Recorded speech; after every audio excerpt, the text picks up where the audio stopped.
10 second, 5 second, start. I am thankful to you for having given me this opportunity long last to say a few words on the budget. Already much has been said, and I think the Finance Minister has come in for his share of congratulations as well as criticism. So there is not very much to say, but I should like to say a few words. The increased development expenditure and the absence of any new taxation has earned for the budget a good response even from the businessmen. I specially welcome the relief given to the middle classes by raising the exemption limit of income tax in respect of personal income. No doubt this is some relief to the middle classes, but I would request the Finance Minister if he could to raise this exemption limit from rupees 4,000 to 6,000, as that would give substantial relief to the middle classes. I am indeed glad that the Taxation Enquiry Commission has been appointed with Dr. John Mathai as the chairman, and I am sure that many of the vexed problems may be solved through this commission.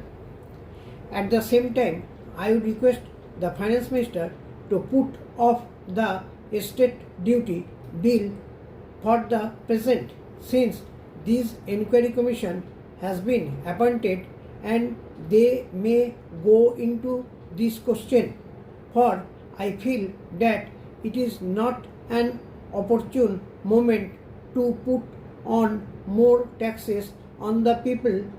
Already, as Mr. Gadgil has pointed out, there are so many taxes on the people. The people are overburdened by taxes and they are just trying to recover their stability. So, in regard to estate duty, I would ask him to consider about it. My reason for asking it to be postponed is, as I have said, that the people are still facing economic distress, and then our government is not able to offer the amenities which other countries have where the estate duty exists, such as free compulsory education for children, free medical aid, homes for the poor and the destitute, old age pension, etc. So my humble suggestion is that this point may be considered by the Taxation Enquiry Commission. I agree that there is a brighter side of the picture, and that instead of continually harping on our poverty, we should also see the bright side.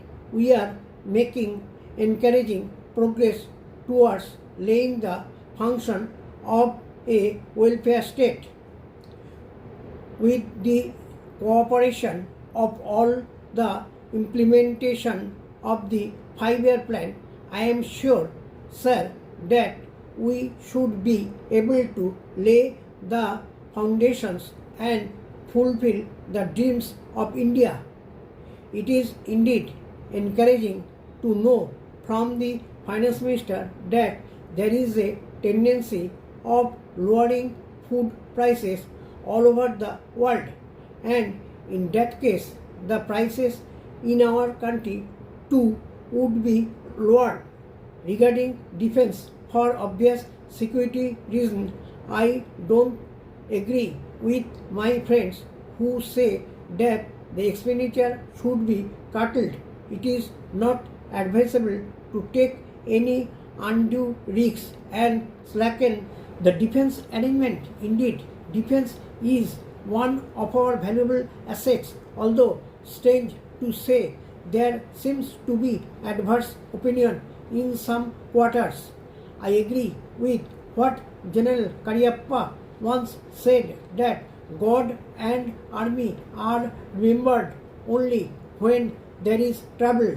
The army consists of the most disciplined and loyal set of young men.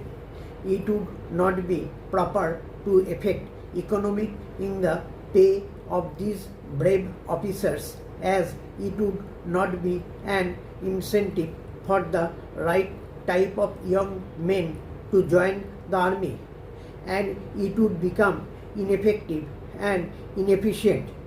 I believe already officers who were drawing rupees 1400 as their pay are now getting only rupees 700 and about rupees 100 as allowance. That is, they are getting about half of what they were getting before.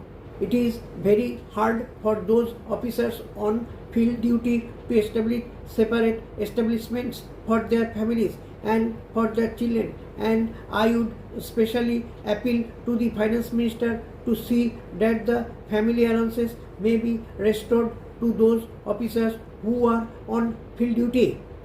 Economic in army could be affected in other ways. There is scope for more efficient operation of defense industries, which process seems slow, and by purchase policy of utilizing goods and stores indigenously manufactured. Preference should be given to country-made where materials such as could be produced here and they would be cheaper than foreign-made goods.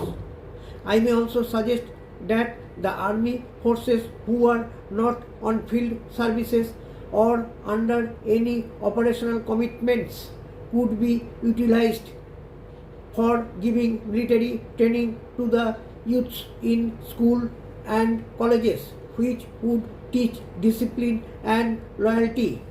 The university authorities should make military training as part of their compulsory education, just as they have adopted social, domestic and political sciences.